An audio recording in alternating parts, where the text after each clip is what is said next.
51 पान number 11 heading ना. तर बघा,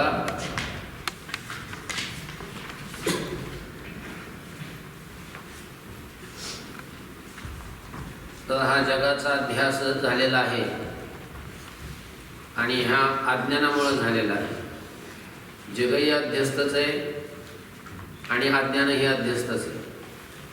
पण अज्ञान कारण आहे आणि जगत हे काय आहे? कार्य आहे. म्हणून या जगाला अहंकारादी बंधाला कार्याध्यास म्हणतात आणि अज्ञानाला कारणाध्यास म्हणतात. आणि पूर्वपक्षाच्या मतानं हे दोन्ही अध्यास घडत नाहीत हे पूर्वपक्षाने सांगितलं.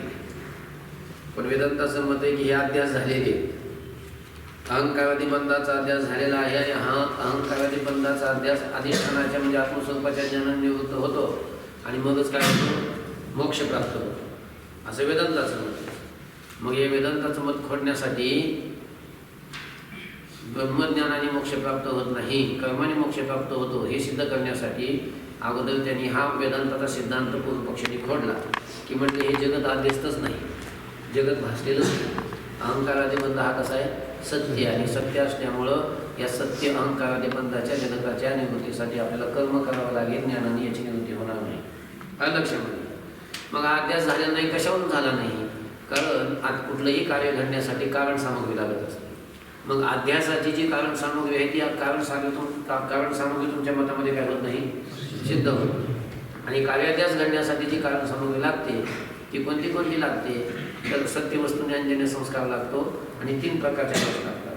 सत्यवस्तू ज्ञानजन्य संस्कार तुमच्या मतामध्ये सिद्ध होत नाही, पूर्वपक्षाने सांगितलं होतं. पण वेदांतांनी त्याचं काय केलं? खंडनही केलं की अध्यासाला सत्यवस्तू ज्ञानजन्य संस्कार कारणच नाही. अध्यासासाठी जी सामग्री आहे ती कोणती आहे? सजाती वस्तू संस्कार पाहिजे आणि तो आमच्या मतामध्ये सिद्ध आहे. हा लक्षामध्ये. आता त्यांनी सांगितलं होतं की अध्यासाला 3 दोष कारण लागतात, म्हणजे 3 दोष असतात पद्धत कारण असणारे सामग्रीमध्ये. कोण? एक प्रमाण दोष, प्रमाता दोष, प्रमाण दोष आणि प्रमेय दोष. आलं लक्षामध्ये. आता वेदांती म्हणतात तुम्ही ही जी कारण सामग्री सांगतात ना अध्यासाची, ही कारण सामग्रीच नाही. म्हणजे प्रमाता दोष, प्रमाण दोष आणि प्रमेय दोष हे जे तुम्ही दोष अध्यासाची कारण सामग्री सांगायला लागले ही अध्यासाची सामग्रीच नाही. म्हणजे अध्यास घडण्यासाठी प्रमाता दोष असावाच लागतो असं नाही, प्रमाण दोष असावाच लागतो असं नाही, प्रमेय दोष असावाच लागतो असं नाही. हे नसले तरी काय होतं? अध्यास. अलग लक्ष समजतंय. पूर्वपक्षाचं म्हणणं काय होतं? अध्यस्त आणि अधिष्ठान यांच्यामध्ये सादृश्य असलं की दोष होतो, म्हणजे सादृश्य असलं की अध्यास घडतो. दोरीवर सर्पाचा अध्यास घडतो का? पण दोरीमध्ये सर्पामध्ये काय असं त्यांचं म्हणणं होतं. आलं लक्षामध्ये. आणि पित्तमलादी दोष असावे लागतात इंद्रियाच्या ठिकाणी तर अध्यास घडतो, आणि लोभ भय दोष असावे लागतात प्रमादाच्या ठिकाणी तर मग काय होतं? ज्याला सर्पाची भीती वाटत नाही सापाचा अध्यास होईल का? ज्याच्या मनात लोभ नाही त्याला शुक्ती भासन का? भासन. म्हणजे ज्याच्या मनात लोभ आहे म्हणजे लोभ भयादी ज्याच्या अंतःकरण नाही त्यालाच काय होतं? अध्यास घडतो. म्हणजे लोभ भयादी हे जे दोष आहेत प्रमादाच्या ठिकाणी कारण होणार का नाही? पूर्वपक्ष म्हणतोय असं पूर्वपक्षाचं म्हणणं होतं. त्याचं खंडन आता उत्तर पक्ष म्हणजे सिद्धांती करतात. विषय अजून समजून घ्या. त्यांनी आता जसं क्रम सांगितलं त्याच्या उलट क्रमाने घ्यायचं होता. 3 दोष सांगितले होते ना कारण म्हणून, प्रमाता, प्रमाण आणि प्रमेय. अलक्षामध्ये. आता वेदांती म्हणतात की प्रमेय दोष हा अध्यासाला कारण नाही. प्रमेय दोष या शब्दाचा अर्थ आहे अधिष्ठान आणि अध्यस्त यांच्यामध्ये असणारं सादृश्य, याला काय म्हणतात? प्रमेय दोष म्हणतात. आणि हे सादृश्य असेल तर अध्यास घडतो, पूर्वपक्षाचं म्हणणं होतं. वेदांती म्हणतात अधिष्ठान आणि अध्यस्त पदार्थ यांच्या सादृश्य जरी नसलं तरी पण अध्यास घडतो. काय म्हणतो? अधिष्ठान आणि अध्यस्त पदार्थ यांच्यामध्ये सादृश्य जरी नसलं तरी काय होतं? अध्यास घडतो. त्याच्याकरता उदाहरणं देतात, उदाहरणानं सिद्ध करतात. बघा म्हटले तू कोण आहे? तू धनगर. तू कोण आहे? मराठी. तो कोण आहे? धनगर. तो कोण आहे? तुझे तुझे धनगराची कोणी साक्षी आहे? म्हणजे मी काय तुम्हाला जाती हे सगळं नाही विचारायला लागलो, मला समजून द्यायचा विषय. आता मी तुमचा परिचय विचारला म्हणजे आणि तुम्ही तुमचा सांगितला म्हणजे स्वतःचा. आपलं स्वतःचं स्वरूप म्हणजे काय? आत्माच ना. आपलं स्वरूप म्हणजे काय? आत्मा आहे का? आत्मा आहे का शरीर आहे? हा? आपलं स्वरूप म्हणजे काय? शरीर आपण आहे का आत्मा आपण आहे? मग मी तुम्हाला विचारलं की तो कोण आहे? मग ह्याने म्हणायला पाहिजे मी सच्चिदानंद ब्रह्म आहे. हे म्हणतोय मी वंजारी, हे म्हणतोय मी धनगर आहे, ते बी म्हणतोय मी धनगरच आहे, ते बी म्हणतोय मी धनगरच आहे, ते म्हणतोय मी मराठा आहे, ते म्हणतोय मी मराठा आहे, हे म्हणतोय मी मराठा आहे ना. खरं सांगा बरं, आता आत्मा जो आहे आपलं स्वरूप म्हणजे आत्मा आहे का नाही? आत्मा मराठा आहे का वंजारी आहे का धनगर आहे का तिली आहे का तांबुली आहे काय नेमकं कोण आहे? तो नावी आहे का परीट आहे? कोण आहे? आत्मा कोण आहे? आत्म्या ठिकाणी जात आहे का? नाही. पण तरी सुद्धा मी विचारतो कोण आहे, म्हणजे मी आत्म्याविषयी विचारलं होतं. तू म्हणजे कोण? आत्माच ना. तू मी तसं सांगितलं, वर्ड सांगितलं मी म्हणजे कोण? आत्मा. आणि मी धनगर म्हणतो. म्हणजे याचा अर्थ त्या मीवर म्हणजे त्या आत्म्यावर त्या धनगराचा अध्यास झाला. याला मीवर कशाचा अध्यास झालाय? धनगराचा. त्याला मीवर कशाचा अध्यास झालाय? धनगराचा. याला मीवर त्या आत्म्यावर कशाचा अध्यास झालाय? वंजाऱ्याचा अध्यास. आणि याला काय झालाय? मराठ्याचा. त्या आत्मा धनगर बी नाही, वंजारी नाही, मराठी नाही, काहीच नाही. त्या आत्मा काय आत्म्या ठिकाणी असलं काही? आत्मा ब्राह्मण नाही, वाविक नाही, कोणीच नाही. कायच असलं की आत्म्याच्या ठिकाणी? आत्म्याच्या ठिकाणी कोणतीच जात नाही. पण तरी सुद्धा आत्म्यावर जातीचा अध्यास झाला नाही. जर तुम्हाला जातीचा अध्यास झाला नसता तर मी धनगरी म्हणला असता. ज्या आधी मी धनगरी म्हणतो त्या आधी तुम्हाला काय झालं? आत्म्यावर जातीचा अध्यास झालाय. झाला का नाही? जातीचा अध्यास नाही झाला तुम्हाला अध्यास. ज्या आधी मी मराठा म्हणतो, मी धनगर म्हणतो, मी वंजारी म्हणतो, अजून त्याचे काय असेल किती पण जाती आपल्या धर्मात. मग ते जातीनं आपण सांगतो मी आमका आहे, मी तमका आहे. म्हणजेच आपल्याला आत्मस्वरूपावर जातीचा अभ्यास होतो. हा प्रत्यक्ष अनुभव आहे. हा प्रत्यक्ष काय वेदांती म्हणतात, हा प्रत्यक्ष अनुभव आहे. आणि मग मला सांगा आता तिथं अधिष्ठान काय आहे आणि अध्यस्त काय आहे? सांगा. आत्मा अधिष्ठान आहे आणि अध्यस्त काय आहे? धनगर जात किंवा ब्राह्मणत्व जात, मराठा जात, वंजारी जात, ही त्याच्यावर काय अध्यस्त. हे सगळं अध्यस्त खोटं आहे सगळं वगैरे. खरं फक्त आत्माच आहे. की वंजारी असला काय, ब्राह्मण असला काय, हे वरचं सगळं खोटं आहे सगळं. हे खरं नाही काहीच. खरं एक सगळं एक आहे, हे खरं आहे. आणि ते शिकण्यासाठीच आपण हे सगळे काही जाण्यासाठीच करतो आपण. मग आता हा जो जातीचा अध्यास झाला आत्मस्वरूपावर, झाला की नाही जातीचा अध्यास? मग या अधिष्ठानामध्ये म्हणजे आत्म्यामध्ये आणि भासलेल्या त्या जातीमध्ये, अध्यस्त असणाऱ्या जातीमध्ये काय सादृश्य सांगावं? आत्म्यामध्ये पूर्वपक्ष काय म्हणतो आता की अध्यास होण्याकरता काय लागतंय? सादृश्य लागते, सादृश्य पाहिजे. मग आता आत्म्यावर जातीचा अध्यास होतोय तर आपल्याला प्रदेशानुभव येऊ लागला आहे का नाही? तर मग हा जो आत्मस्वरूपावर जातीचा अध्यास झाला आहे का नाही, तिथं सादृश्य काय ते सांगा. आत्मा सच्चिदानंद आहे आणि जात सुद्धा सच्चिदानंद आहे का नाही? बरोबर आहे ना? आत्मा व्यापक आहे, जात व्यापक आहे का? हा, जात कशी आहे? परिच्छिन्न आहे का नाही? आत्मा आत आहे, जात कुठे आहे? आत आहे का? आत आहे का जात? आत जात तर बाहेरच आहे का नाही? म्हणजे सादृश्य तर नाही हो, पण सगळं काय विरोधी धर्म आहे आत्म्यामध्ये आणि जातीमध्ये. पाहिलं विचार केला तर सगळे विरोधी धर्म आहे.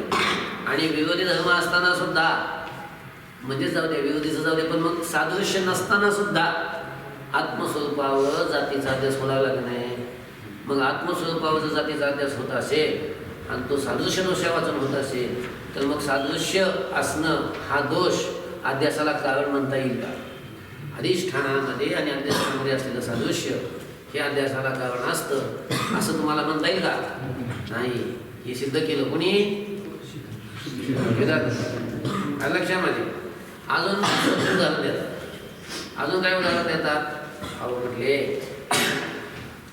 मी तुम्हाला एक दृष्टांत सांगितलं माझं की एखाद्या मनुष्याला पांढऱ्या शंखावर पिवळ्या शंखाचा अध्यास होतो. दृष्टांत बदलता येत असेल तसं काही नसतं. ते दृष्टांत तिथं कशात सांगितलं मी तुम्हाला? प्रमाण दोष असल्यावर अध्यास करून ते सांगितलं होतं, आहे का नाही? आता इथं तोच दृष्टांत कशात सांगितलं होतं तरी माहिती आहे का? सादृश्य दोष अध्यासाला कारण नाही हे सिद्ध करण्यासाठी सांगितलं. मग आता पांढऱ्या शंखावर पिवळ्या शंखाचा अध्यास होतो का नाही? म्हणजे पांढऱ्या रंगावर पिवळ्या रंगाचा काय व्हायलाय? अध्यास व्हायला लागलाय. आता इथं अधिष्ठान कोण आहे? पांढरा. आणि अध्यस्त काय? मग ते पांढऱ्यातून पिवळ्यात काय काय साधूशास्त्र सांगा. पांढरून पिवळ सारखं असते. हा, पांढरून पिवळ सारखं असते. हाय का काय सादृश्य? काही सादृश्य काहीच नाही, तरी काय व्हायला लागलाय? अध्यास व्हायला लागला. मग सादृश्य दोषावरून अध्यास व्हायला लागला का नाही? सादृश्य आहे काही कारण नाही. सादृश्य दोषा वाचून अध्यास व्हायला लागला. कळलं का? बरं जाऊ. एखाद्याला पान लागलं. पान लागतं का नाही? पान लागतं. पान लागलं म्हणजे सर्पदंश झालं आणि ते विष जर त्याच्या शरीरात बेंदलं, ते जिभेत जर आलं, मग त्याला जर आपण गुळ खायला दिलं, कसा लागतंय? त्याचा असं जर ते जिभेवर झालेला असला तर कसा लागला? जे म्हणतोय कडू लागला. काय? गुळ कडू आहे का त्याला कडू लागायला लागला? म्हणजे गुळ गोड आहे, पण त्या गोड गुळाच्या ठिकाणी त्याला कशाचा अध्यास व्हायला लागलाय? कडूपणाचा अध्यास व्हायला लागलाय. कशाचा? कडूपणाचा. आणि लिंबाचा पाला कसा असतो? कडू. त्याला खायला दिला कसा लागतो? म्हणजे गोड लागतो. जर त्याच्यावर विषाचा असं झाला असला, विषारी असेल, मग असा माणूस वाटत नाही कमतं नाही जातीची सगळे प्रेम.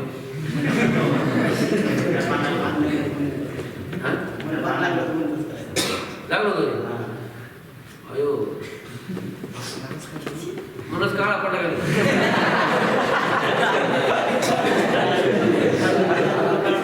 आवडलं होतं.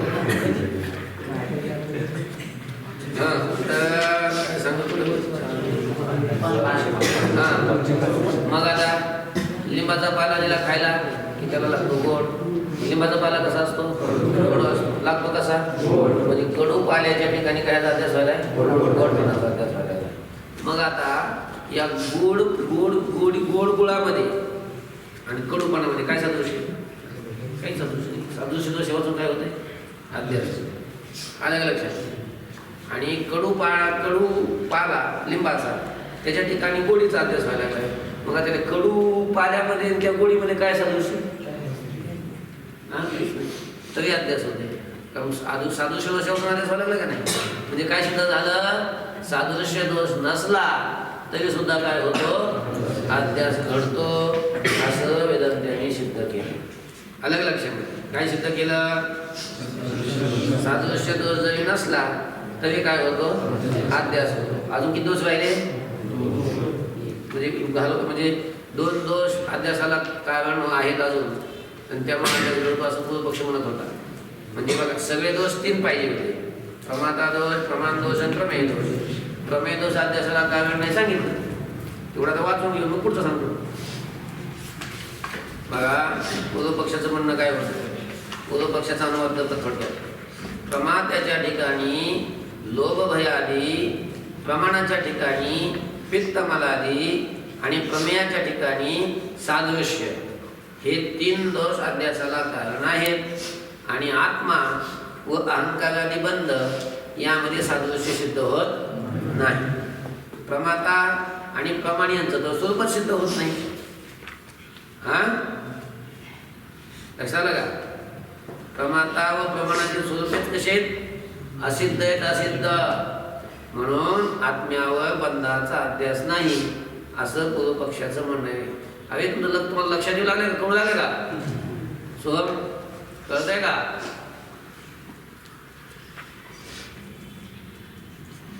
आता त्याचं समाधान सांगतात. समाधान म्हणजे याचं खंडन.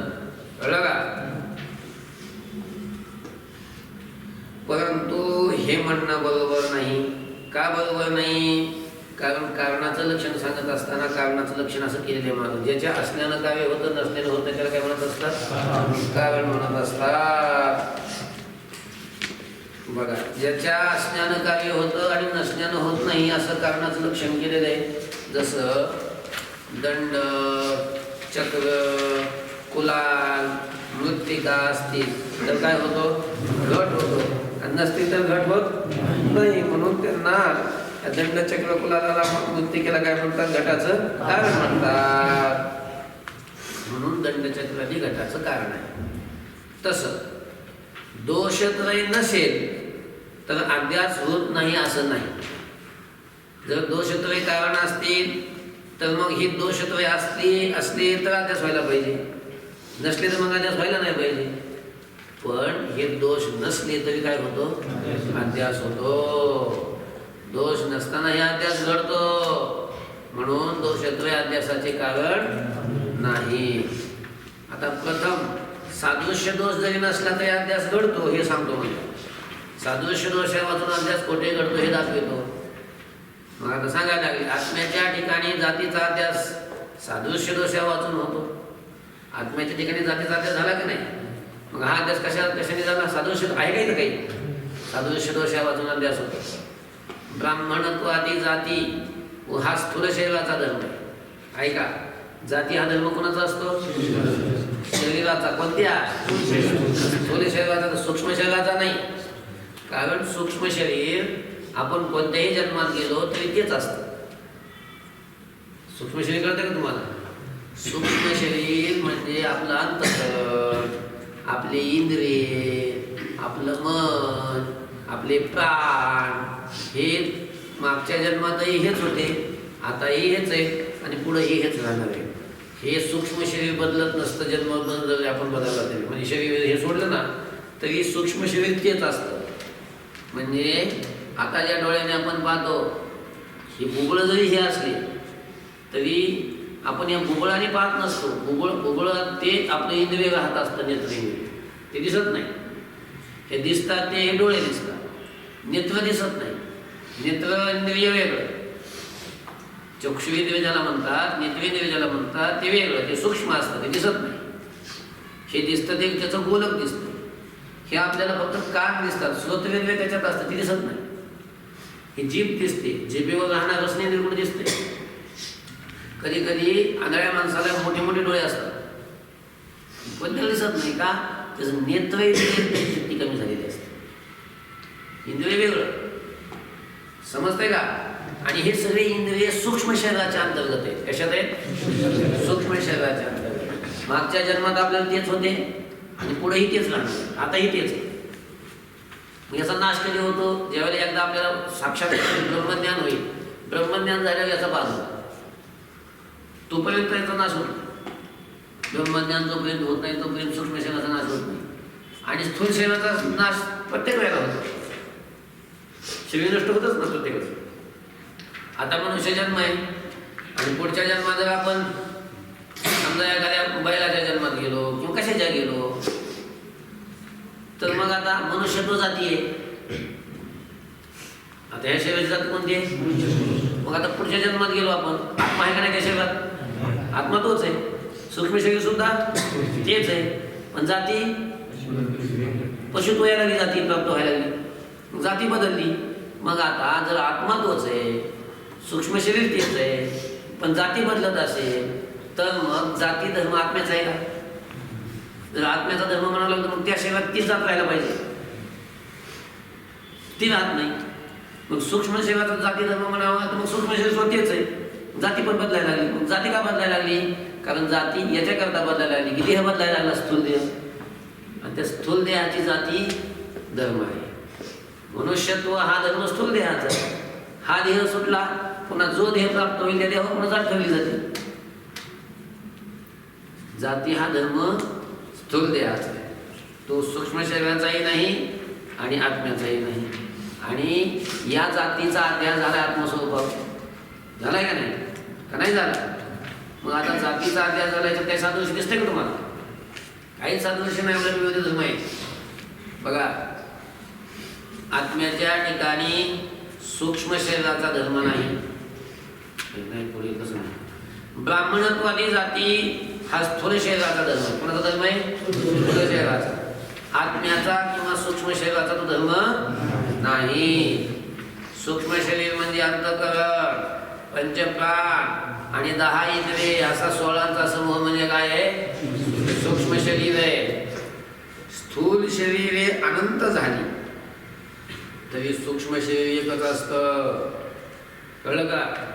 कोटी कोटी जन्म घेतले, स्थूल शरीर बदलले तरी सूक्ष्म शरीर मात्र तेच असतं. स्थूल बदलतो आपण, सूक्ष्म नाही बदलत. आणि मरण म्हणजे काय माहिती आहे का? या स्थूलातलं सूक्ष्म निघून जाते आणि त्याला दुसऱ्या शरीरात बसून जाते, जाऊन बसते. त्यालाच मरण म्हणत असतं. हे पहिलं सोडायचं, दुसरं जाऊन बसायचं. सूक्ष्म शरीर आत्मा तर ते मेलेली असते. आत्मा आहे ना, आत्मा आपलं जे मूळ स्वरूप असते, एखादं मड असते का नाही, मड त्याच्यात बी आत्मा असते. आत्मा तर व्यापक आहे ना. आत्मा कशात नाही? सडासमध्ये स्वात्मा आहे. अशी कोणती वस्तू आहे जगात ज्याच्यात आत्मा नाही? आत्मा तर व्यापक आहे. त्या मड्यात बी आपला आत्मा एखादं मड पडलेलं असतं कुठं मरून, त्यात सुद्धा आपला आत्मा असतेच. कारण आत्मा कसा आहे? व्यापक आहे. दुसऱ्या शरीरात गेलो तिथं बी आत्मा राहतोच. शरीरात सूक्ष्म शरीर गेलं तिथं आणि इथं पडलेलं असतं त्यात बी आत्मा असतोच. म्हणजे आत्मा व्यापक आहे. आत्मा सगळीकडेच राहणार आहे. लक्षात आलं का? स्थूल शरीर अनंत झाली तरी सूक्ष्म शरीर एकच असतं. प्रत्येक शरीरामध्ये आपण ज्यावेळेला जातो त्यावेळेला तेच सूक्ष्म शरीर असतं. आत्मा नित्य असून सर्व व्यापक आहे. आणि सूक्ष्म शरीराचा नाश ज्या शरीरात ब्रह्मज्ञान होईल त्या शरीरात एकदाच होत असतो. म्हणून जात्यादी धर्म हा जो आहे आत्म्याचा किंवा सूक्ष्म शरीराचा धर्म म्हणता येत नाही. कारण आत्मा व सूक्ष्म शरीर ही एकच असून उत्तर शरीरामध्ये आपली जाती भिन्न होते का नाही? बदलते. कर्मभोगात असा नियम नाही की पूर्व शरीरात जी जाती असते ती उत्तर शरीरात व्हावी, असा काही नियम आहे का? समजा आता ब्राह्मण असतो, पुढच्या जन्मात ब्राह्मणच असतो, असा काही नियम थोडा आहे काही? मग आता धनगर असतो म्हणजे पुढच्या जन्मात धनगरच असतो, तसं काही नियम नसतो. कर्मधर्मानुसार जसं कर्म असेल तसा जन्म भेटत असते. आताचे धनगर पुढे ब्राह्मण बी होऊ शकते, नाही तर पुत्र बी होऊ शकते. आणि आताचे जे ब्राह्मण आहे ते पुढे पुत्र होऊ शकते. काय सांगतो? दुःख होऊ शकते. काय सांगते? जसं कर्म असेल तसं देव बी होऊ शकते. तसं काही जसं कर्म असेल तसं. स्थूल शरीराचा धर्म न मानता आत्म्याचा किंवा सूक्ष्म शरीराचा धर्म मानला म्हणजे जाती धर्म. स्थूल शरीराचा जर मानला नाही, आत्म्याचा मानला किंवा सूक्ष्म शरीराचा जर मानला तर मग उत्तर शरीरामध्ये तीच जात राहायला पाहिजे ना. म्हणून पण ती राहते का? राहत नाही. म्हणजे बदलते. म्हणून ती जाती हा धर्म आत्म्याचाही नाही, सूक्ष्म शरीराचाही नाही, तो स्थूल शरीराचा. एवढं सांगण्यासाठी एवढं विस्तार करायला लागेल. मी तुम्हाला सुरुवातीला जे सांगतो का नाही, जेवढं मेन उत्तर आहे तेवढं सांगत असतो.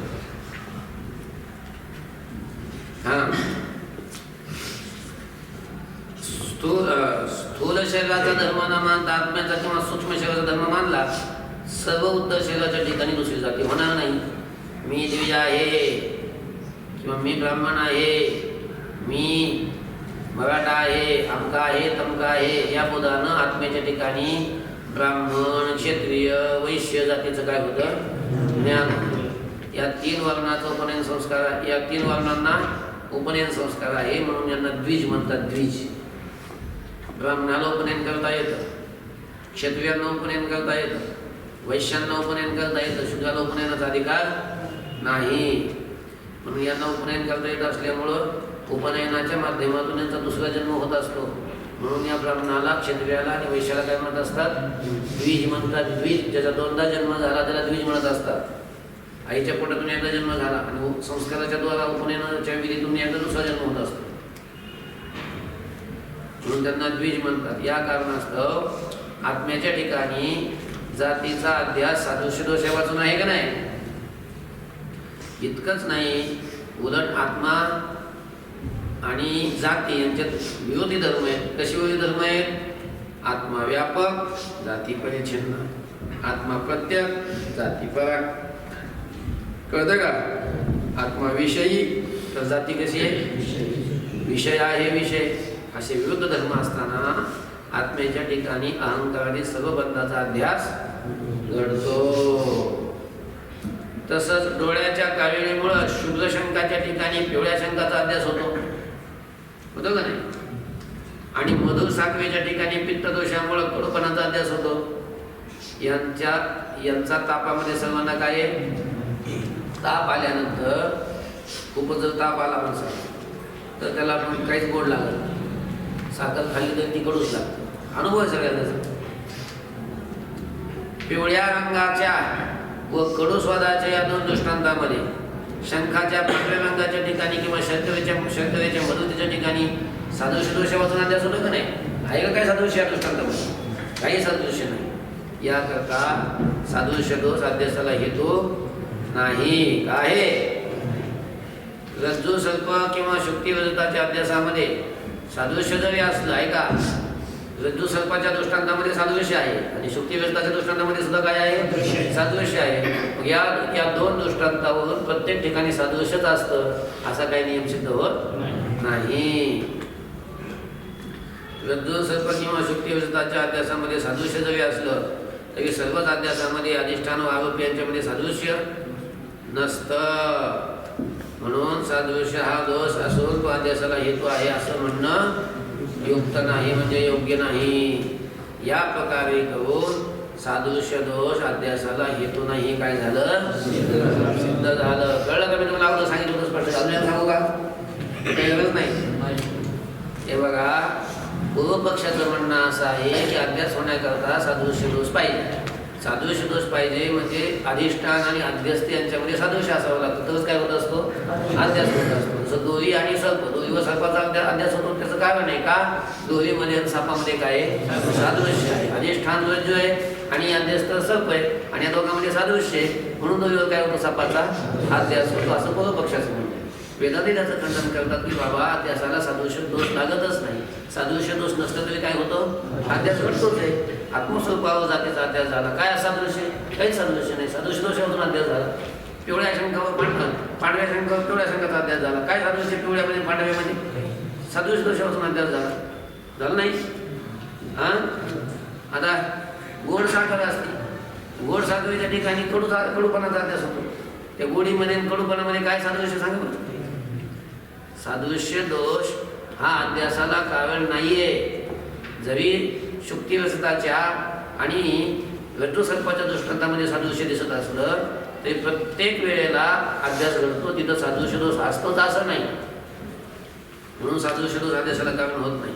हे काय झालं? सिद्ध झालं. आता अजून दोन दोष राहिले, आहे की नाही? म्हणजे ते म्हणत होतं ना पूर्वपक्षी 3 दोष लागतात. सादृश्य दोष तर अध्यासाला कारण नाही सांगितलं, पण अजून प्रमाता दोष आणि प्रमाण दोष हे अध्यासाला कारण नाही आता सांगतात. बघा, प्रमाता दोष हाही अध्यासाला कारण नाही. प्रमाता दोष म्हणजे काय? पूर्वपक्षाचं म्हणणं होतं प्रमाता म्हणजे पाहणारा, आणि पाहणाऱ्याच्या ठिकाणी जर लोभ असेल तर त्याला शुक्तिविरुद्धाचा अध्यास होतो. पाहणाऱ्याच्या ठिकाणी जर भय असेल, भीती असेल तर त्याला रज्जू सर्पाचा काय होतो? अध्यास होतो. म्हणजे लोभ भयादी जर असतील तरच काय होत असतो?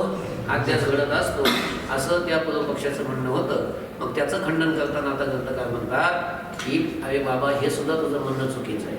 अध्यासाला प्रमाता दोष लागतच नाही. प्रमाता दोष कारणच नाही. कारण तो प्रमाता दोष जरी नसला तरी सुद्धा काय होतंय? अध्यास होत आहे. कसा? आपल्याला उदाहरण आहे की नाही? त्यांनी शुक्तिविरुद्धाचं त्याचं सांगितलं होतं. मग आता हे काय म्हणतात की बघा, ते म्हणत होते की प्रमात्याचं प्रमाणाचं स्वरूप सिद्ध होत आहे की नाही? आता हे म्हणतात की अरे बाबा, हे दोषच लागत नाही तरी स्वरूप सिद्ध कशाला करतो? अध्यासाला प्रमाता दोष कारणच नाहीये. काय नाही, प्रमाता दोष नसला. ऐका पण कसं येते. त्यांचं म्हणणं काय होतं की दोरीवर सर्पाचा अध्यास कोणाला होतो? ज्याला सर्पाची भीती आहे. म्हणजे पाहणाऱ्याच्या ठिकाणी भय दोष असेल तर काय होतो? यालाच प्रमाता दोष म्हणतात ना. तर ते काय म्हणतात की ज्या पुरुषाला सर्पाची भीती वाटत नाही, एखादा तांत्रिक असतो, मांत्रिक असतो, त्यांनी मंत्र सिद्ध केलेले असतात, त्याला सर्पाची भीती नाही राहत. मग अशा पुरुषाला काय तो सर्पाचा अध्यास होत नाही काय? होत नाही? होतो. बघा एखादा संन्यासी, त्यांनी सगळ्या इच्छा सोडलेल्या असतात संसारात. बायका मुलं सगळं सोडलेलं असतं, कशाची त्याला आसक्ती नसते, कशाविषयी त्याला लोभ नसतो. मग असा संन्यासी रस्त्याने चालला आणि अशी शिंप पडलेली असते, त्याला काही चमकत नाही काय? त्याला चांदी असं वाटत नाही का? चांदीचा अध्यास होत नाही का? त्या ठिकाणी लोभ आहे का? संन्यासाला लोभ असतो का? लोभ नाही तरी त्याला काय होतंय? अध्यास होतो. म्हणून लोभ भयादी प्रमादाच्या ठिकाणी असणं म्हणजे प्रमादा दोष असेल तर मग हा लोभ भयादी हे दोष अध्यासाला कारण असतात असं जे तुमचं म्हणणं चुकीचं आहे. प्रमादा दोष नसेल तरी सुद्धा काय होतो? अध्यास होतो. आलं का लक्षामध्ये? हा, आता राहिलं काय? प्रमाण दोष. आता प्रमाण दोष म्हणजे प्रमाणामध्ये दोष असावे लागतात, पित्त मलादी दोष असावे लागतात. काय असावे लागतात? पित्त मलादी. तर मग काय होतं? अध्यास घडतो. हे का नाही? किंवा त्या ग्रंथ काय म्हणतात की अध्यास घडण्यासाठी प्रमाण दोष सुद्धा कारण नाही. प्रमाण दोष सुद्धा अध्यासाला काय नाही कारण. तो आकाश बघितलं कसं दिसते? कसं दिसते? निळं दिसते. तुला कसं दिसते? निळं. तुला कसं दिसते? निळं दिसते. तुला तू वेगळं बघतो ना तरी तुला तुला पण निळं दिसते. हा, तुला तुला कसं दिसतंय? तू मराठा आहे, तुला बी निळं दिसतो. तू धन गेलं तरी त्याला निळं दिसतो. सुतार कोण आहे? नवाब कोण आहे? म्हणजे सगळ्याला आकाश कसं दिसतंय? कोणत्या जातीचा असू द्या तरी सगळ्यांना आकाश कसं दिसतंय? निळं दिसतंय. सगळ्याला, लहानपणांना, तरुणांना, म्हाताऱ्यांना, कोणत्या जातीचे असले तरी, स्त्रिया असल्या तरी, पुरुष असले तरी, तृतीयपंथी असले तरी सगळ्याला ते आकाश कसं दिसतंय? निळं दिसतंय. बरोबर आहे? खरं सांगा, आकाश कसं आहे बरोबर? आकाशाला रूपच नाही. आकाशाला काय नाही. बरं थांबा, तिकडं वर बघितलं तुम्हाला निळं दिसतं. आकाश म्हणजे काय? पोकळी. बरोबर आहे? मग आता आपल्या इथं घरात पोकळी नाही का? मग घरात ती पोकळी कशा मागायची सांगा बरं? गुलाबी गुलाबी झाली गेला पोकळी. आता भिंती गुलाबी दिसतात का आकाश गुलाबी दिसतं तुला?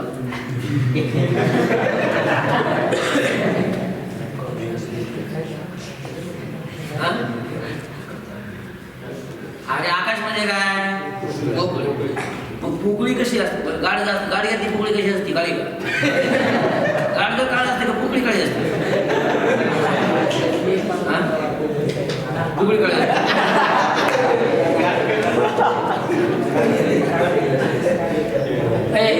आकाशाला मग पोकळीला कसला रंग असते? पोकळी म्हणजे आकाश आणि आकाशाला रंग नसतो. आकाश हे निरूप आहे. निरूप आकाश कसं आहे? निरूप म्हणजे रूपरहित आकाश आहे. आणि रूपरहित आकाश आपण असं बघितलं, वर पाहिलं की कसं दिसते? सगळ्याला निळं दिसते. म्हणजे आहे निरूप, रूपरहित. आणि त्याच्या ठिकाणी अंदाज व्हायला लागला कशाचा? निळ्या रंगाचा. बरोबर आहे का नाही? आता अध्यास होतोय हा. मग आता म्हणले, आता इथं म्हणले सगळ्याला अध्यास व्हायला लागला, मग आता इथं म्हणले प्रमाण दोष असतो. तुमचे डोळे खराब झाले काय? आहे का नाही? ज्ञान डोळ्याने होतं ना. आणि तुम्हाला निळा दिसायला लागला आकाश म्हणजे काय तुमचे डोळे खराब झाले असते. जसं पांढरा शंका असल्यावर निळा दिसतो डोळा दिसतो कशामुळं? डोळे खराब झाल्यामुळे काय वेळीमुळं. तसं तुमच्या डोळ्याला काही दोष निर्माण झाला असं. बरं ठीक आहे, डोळ्याला याच्या डोळ्यात दोष निर्माण झाला, त्याच्या डोळ्यात दोष निर्माण झाला, याच्या डोळ्यात दोष निर्माण झाला का? सगळ्याच्या डोळ्यात दोष निर्माण, सगळ्याचे डोळे खराब होत असते का? हा, सगळ्याचे डोळे खराब झाले असं म्हणता येईल का? म्हणता येत नसते. म्हणून इथं प्रमाण दोष नाहीये. डोळे खराब झाले म्हणून आकाश नाही दिसत निळं. तिथं प्रमाण दोषा वाचून आकाश निळं दिसायला लागले. आणि खरं तर सांगू का, ज्या वेळेला आकाशाच्या ठिकाणी निळेपणाचा भ्रम होतो का नाही, तिथं कोणताच दोष सिद्ध होत नाही. सादृश्य दोष बी नाही, प्रमेय दोष, त्याला सादृश्य दोष म्हणतात. प्रमेय दोषही नाही, प्रमादा दोषही नाही आणि प्रमाण दोषही नाही. त्या आकाशामध्ये, निरूप आकाशामध्ये आणि ते निळ्या रूपात काय सादृश्य सांगा बरं? म्हणजे सादृश्य दोष होतो ना त्याचं. पाहणारा तुम्ही पाहायला लागलाय, आता तुम्हाला भीती वाटते का निळ्याची? निळ्या रंगाची भीती वाटते का? नाही वाटत, तरी अभ्यास व्हायला लागला. मग काय निळ्यापासून काय मिळा वाटते का? लोभ आहे का काही निळ्या रंगाचा? नाही, तरी अभ्यास होते. म्हणजे लोभ भया वाचून पाहणाऱ्याच्या ठिकाणी लोभ भय नसले तरी निळेपणा अभ्यास होते का नाही? होते. म्हणून प्रमादा दोष अध्यासाला कारण. आणि प्रमाण दोष म्हणजे कुणाचे डोळे बिघडले नाही तरी सगळ्यांना काय होते? अभ्यास होते. मग प्रमाण दोष कारण म्हणता येईल का? म्हणता येत नाही. म्हणून हे तिन्ही दोष अभ्यासाला कारणच नाही. या तिन्ही दोषा वाचून निरूप आकाशाच्या ठिकाणी, रूपरहित आकाशाच्या ठिकाणी निळेपणाचं काय होतंय? लक्षामध्ये बघा, या प्रकारे करून सादृश्य दोष अध्यासाला हेतू नाही हे सिद्ध झालं. त्याचप्रमाणे प्रमादाच्या ठिकाणी लोभ भयादी असणं हे अध्यासाला हेतू नाही. कारण लोभरहित वैराग्य संपन्न मनुष्याला शुक्तीवर रहिताचा, तसंच एखाद्या मांत्रिकाला सर्पाचं भय नसलं तरी प्रज्वल सर्पाचा अध्यास होतो की नाही? होतो. लोभ भयादी अध्यासाला हेतू असते तर रुपयाचा किंवा सर्पाचा अध्यास त्यांना झाला नसता. झाला असता का? शिवाय लोभ भय. आणि आणखीन एक गोष्ट बघा, लोभ हा अध्यास झाल्यावर निर्माण होत असते. अरे चांदी दिसल्यावर लोभ होईल, कागदच लोभ निर्माण असतो. चांदी दिसल्यावर मग लोभ निर्माण होतो ना. कधी सजावरच लोभ असतो. हा, समजते का? खरं सांग गोपाळ, चहा बघितलं तोंडाला पाणी सुटलं का?